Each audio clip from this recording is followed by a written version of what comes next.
सरकार की अग्निपथ योजना एक बार फिर चर्चा में है। इस बार अग्निवीर की चर्चा इसलिए हो रही है क्योंकि पूर्व army chief general Manoj Mukund Naravane ने अपनी नई किताब फॉर स्टार्स ऑफ डेस्टिनी में इसे लेकर कई चौंकाने वाले खुलासे किए हैं। विपक्ष कई बार इस मुद्दे को उठाता रहा है। विपक्ष के दावों में कितना दम है और नरवणे ने इसे लेकर क्या कहा है, ये सब हम आपको इस रिपोर्ट में बताने जा रही हैं। जय हिंद साथियों, किताब आए या ना आए, मैं बात कर रहा हूँ रिटायर्ड जनरल एम नरवणे साहब की कि जो किताब है उनकी वो आए या ना आए, सरकार उसको छपने दे या ना दे, लेकिन उससे एक चीज तो पता चली गई है। खैर, इस किताब के आने से ही पता नहीं चली है, ये हमें बहुत पहले से भी आवाज था कि ये योजना सेना के द्वारा या सेना में कार्यरत लोगों के द्वारा नहीं है, ये सेना के ऊपर थोपी गई है और इस चीज का हमें पहले से ही पता था और इसके बारे में हम लोगों ने बहुत पहले से वीडियो भी बनाया था।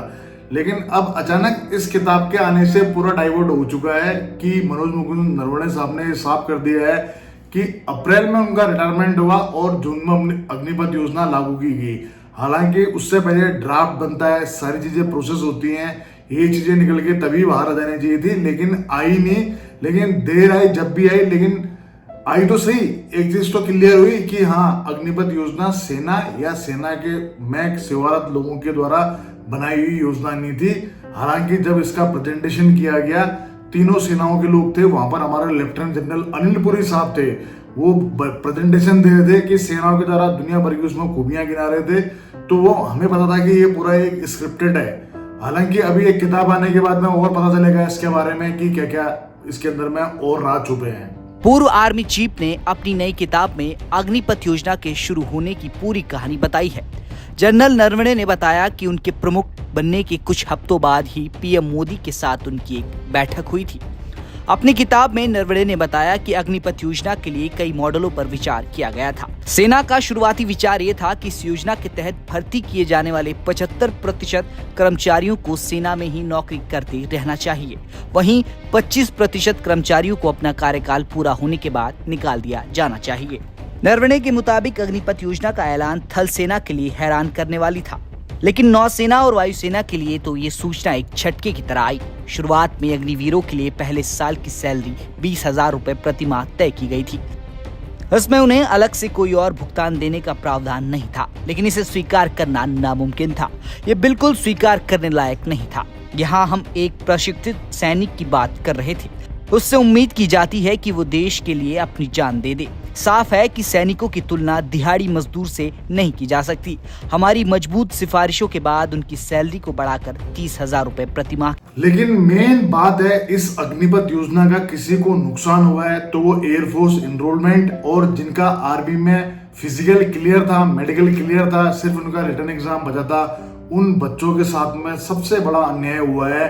क्योंकि वो बच्चे या तो सिलेक्ट हो चुके थे या बिल्कुल सिलेक्ट होने के आखिरी स्टेज में थे, तो उनका क्या कसूर है?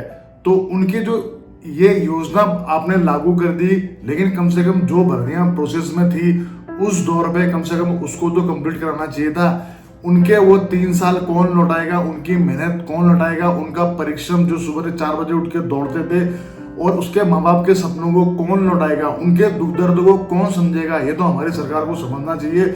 कोई भी इंसान होगा, कहीं भी कोई भी न्याय वाली संस्था होगी, इस चीज के बारे में तो एक बार जरूर विचार करती होगी कि यार इन लोगों के साथ में तो गलत हुआ है, आखिर इनकी आवाज कौन बनेगा। न्यूज एजेंसी पीटीआई के मुताबिक 2020 की शुरुआत में हुई इस बैठक में नरवणे को एक ऐसी योजना के बारे में पता चला था, इसमें कम समय के कार्यकाल के लिए सैनिकों को सेना में भर्ती करने की बात कही गई थी। तब इस योजना को टूर ऑफ ड्यूटी कहा गया, लेकिन कुछ महीनों बाद ही पीएमओ ने भारत की तीनों सेनाओं में ऐसी भर्ती के लिए एक योजना की घोषणा कर दी। इस बार इसे अग्निपथ योजना कहा गया और इसके तहत नियुक्त होने वाले जवानों को अग्निवीर कहा गया। एम नरवणे ने 31 दिसंबर 2019 से 30 अप्रैल 2022 तक सेना के प्रमुख के तौर पर काम किया। इन दिनों उनकी नई किताब फॉर स्टार्स ऑफ डेस्टिनी की खूब चर्चा हो रही है। अभी ताजा घटनाक्रम से एक चीज पता चला है कि राहुल गांधी, जो कि भारत जोड़ो यात्रा या और भी उन्होंने यात्रा निकाली थी, उनमें वो अब दिल्ली में जो बच्चे आए हैं बिहार से, वो आए हैं सत्याग्रह करते हुए दिल्ली तक पहुंच गए और उनसे राहुल गांधी जी ने मुलाकात की है। देखिए, जब तक हम ये सोचेंगे कि ये नेता इस पार्टी का है, ये नेता इस पार्टी का है, जहां हम लोगों ने अपनी सोच पार्टी के बीच में रखी, वहां पर हमारा कभी भला नहीं होगा। आप अपने क्षेत्र के बेहतर उम्मीदवार को वोट दीजिए। आप किसी पार्टी को मत देखिए, जो आपके यहाँ का अच्छा प्रतिनिधित्व करता है आप उसको ही वोट दें। अब अग्निपथ को लेके जो भी आगे आएगा हम उसका सपोर्ट करेंगे और उसके साथ ही हैं। तो राहुल गांधी भी बच्चों से मिले हैं, उन्होंने आश्वासन दिलाया है, लेकिन खैर करना ना करना तो ये हमारी सरकार को है। लेकिन एक देश के लिए जैसे एक मजबूत सरकार जरूरी है, उसी प्रकार एक मजबूत विपक्ष भी बहुत जरूरी है। वरना एक तरफ सरकार फैसले लेती है, एक तरफ मनमानी करती है।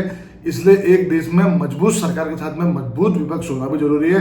या हम किसी भी पार्टी के फेवर में नहीं है, हम जो हमारे यहाँ का अच्छा प्रतिनिधित्व करेगा हम उसको वोट देंगे। मैं ये नहीं कह रहा हूँ कि आप पार्टीबाजी में आ जाए। और जो अग्निपथ योजना को हटाएगा हमारा उसी का साथ होगा। जो मेरे क्षेत्र का जो भी सांसद बोलेगा कि हम सत्ता में आए तो हम अग्निपथ योजना को हटा देंगे, तो हमारा वोट उसी को जाएगा। जो हमारे लिए अच्छी या देश के लिए अच्छी योजना लेके आएगा हमारा वोट उसको जाएगा। हम कभी भी पार्टी को नहीं देखेंगे, किसी को भी नहीं देखेंगे। अग्निपथ स्कीम की बात करें तो केंद्र सरकार ने जून 2022 में तीनों सेनाओं में सेवाओं के लिए अग्निपथ योजना की शुरुआत की थी। सरकार का लक्ष्य इसके जरिए सेवा की औसत उम्र कम करना था। इस योजना के तहत 17 से 21 साल के युवकों को 4 साल के लिए सेना में भर्ती करने का प्रावधान है। इनमें से 25% कर्मचारियों की नौकरी को अगले 15 साल के लिए बढ़ाया जा सकता है। बीते दिनों इस योजना का भारी विरोध भी हुआ था। भारत के कई हिस्सों में इसे वापस लेने की मांग को लेकर हिंसक विरोध प्रदर्शन हुए और अब भी विपक्ष की तरफ से इस पर लगातार सवाल उठाए जा रहे हैं। अब जो मेन मुद्दा है वो है जनरल साहब का, कि मनोज मुकुंद नरवणे साहब ने अगर ये चीज थी तो तब क्यों नहीं बोली, अब क्यों बोली।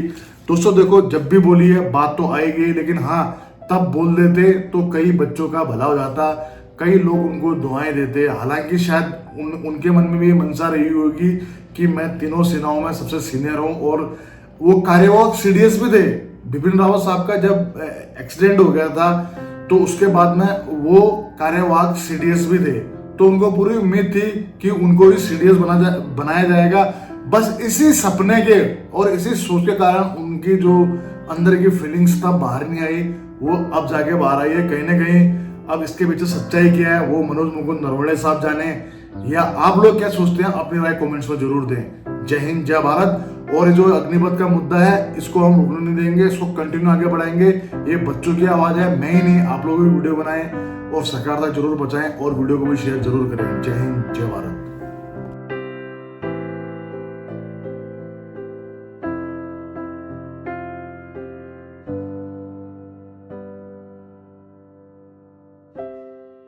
दोस्तों सब्सक्राइब कीजिए एक्स आर्मी सोल्जर को डिफेंस की सबसे सटीक और सबसे आसान भाषा में जानकारी के लिए। साथ ही बेल आइकन को प्रेस करें ताकि आपको नोटिफिकेशन सबसे जल्द मिले।